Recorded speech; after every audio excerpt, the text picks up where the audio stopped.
Let's move on now. In just 1 month of his second presidential term, Donald Trump has set an economic push in motion against the European nations. The Republican leader has targeted the continent on two main fronts: potential tariffs on the European Union and defense spending with respect to NATO. After announcing that a 25% tariff will soon be formalized against the European Union and accusing the bloc of taking advantage of the US, the European leaders are strongly reacting against Trump's remarks. The European Commission shot back that the European Union is the world's largest free market and has been a boon for the United States. A European Commission source says the bloc will respond firmly and immediately to new tariffs. The latest war of words comes at a time when European Commission President Ursula von der Leyen is in India for the first visit of the EU College of Commissioners to strengthen and diversify partnerships. The trip is also the latest move by Brussels to diversify ties away from the United States and position itself as a reliable partner for other countries looking to do business. Almost all of EU's 26 commissioners will join the 66-year-old German politician in what the bloc's executive has called the first visit of its kind to India. India's expanding market offers key opportunities for sectors ranging from defense to agriculture, automobiles and clean energy. Yet, protected by high tariffs, it currently accounts for only 2.2% of EU trade in goods. The Commission's visit is not expected to result in the signing of any deal, but should pave way for an EU-India summit in India later this year. Under the shadow of tariff threats from the US, India is also working on various free trade agreements, or FTAs, to enhance export opportunities and strengthen market access for domestic industries. Meanwhile, more diplomatic meetings are unfolding in the US. UK Prime Minister Keir Starmer is in Washington to meet the American president as Trump's moves to corner Europe over trade and defense widens. The rift in an old-age alliance is still there. And of course, I'm here to meet another close friend of the United Kingdom, President Trump. And my message is really simple, that there is no more important relationship for the United Kingdom in defence, in security, in trade, in tech, in finance, and so much more. That was Starmer addressing American business leaders at a roundtable hosted by the Labour leader, British Ambassador to US, Peter Mendelsohn. Starmer appealed to the business diaspora to work with the UK and strike a new partnership. European leaders are on a relay visit to the US, with Starmer touching down in Washington just a day after France's President Emmanuel Macron had a long meeting with Trump. Ukraine's fate has been a top priority for European nations, with leaders urging Trump to ensure Kiev's future in his first tracked peace talks with Russian President Vladimir Putin will be highlighted. In the past few weeks, Trump has made substantial strides in negotiating a ceasefire between Russia and Ukraine, but has been accused of sidestepping Europe and Ukraine itself in these talks. With fresh announcements and executive orders flying out of the White House on a regular basis, European leaders are pulling out all stops in their appeal to the US president. And in preparing for worst-case scenarios, the continent is looking out to diversify and soften the blow from Trump's policy overhaul.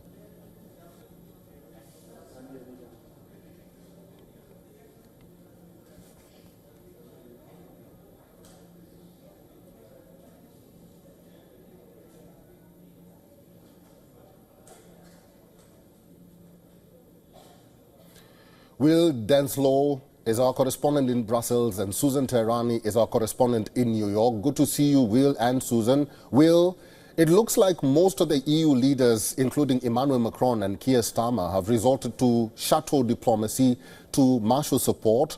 How is that working for them?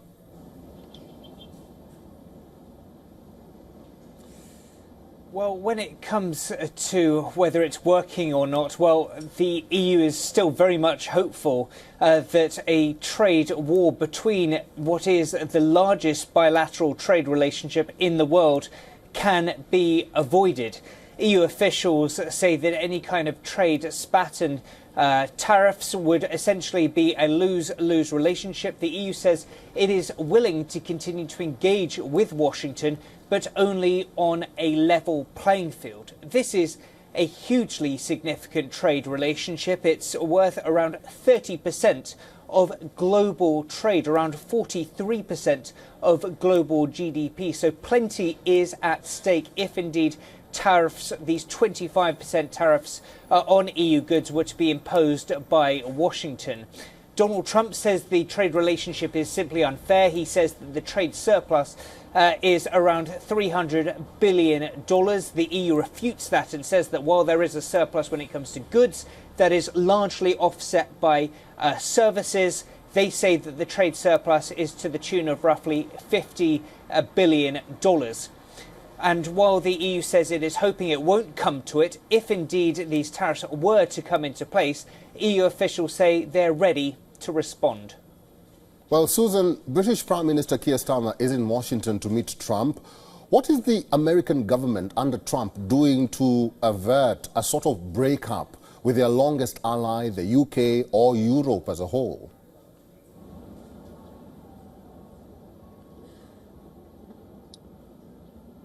Yeah, just picking up on what Will was saying regarding tariffs, despite the fact that Donald Trump was very clear, notably yesterday in his first cabinet meeting during his second term, that there will be no compromises. It appears that the United States does want to find some kind of negotiation or negotiated settlement to the issue of tariffs with the UK, realizing and recognizing that it's such an important trading partner.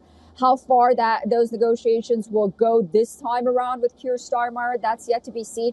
But another important point is also the issue of Ukraine, and one of the main reasons that Starmer is here.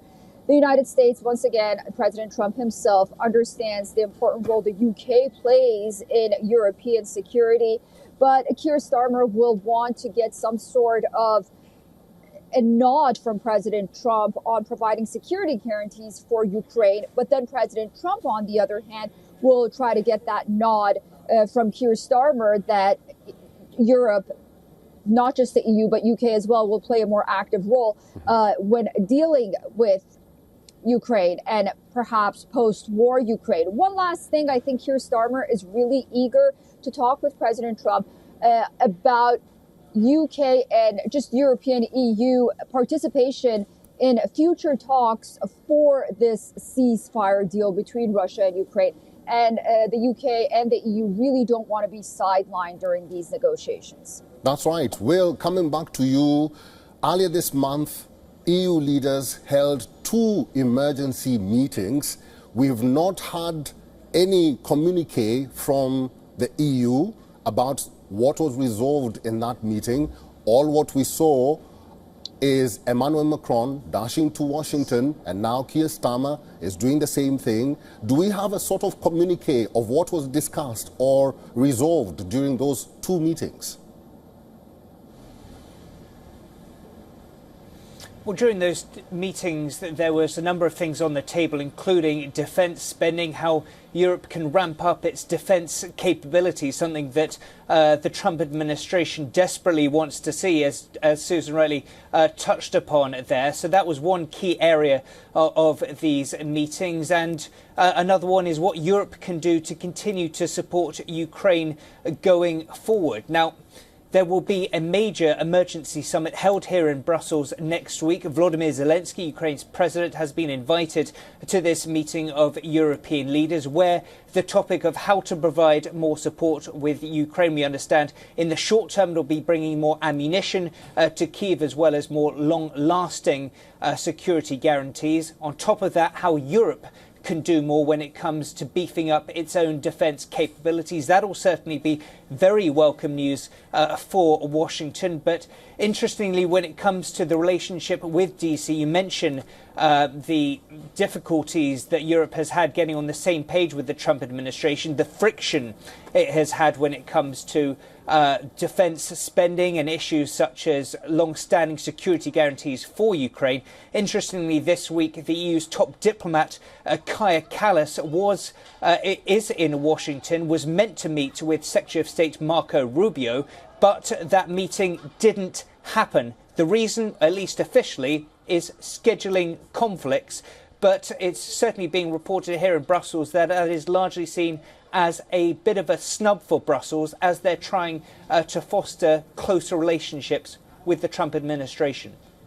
Will Denslow is our correspondent in Brussels and Susan Teherani is our correspondent in New York. Will and Susan, thank you.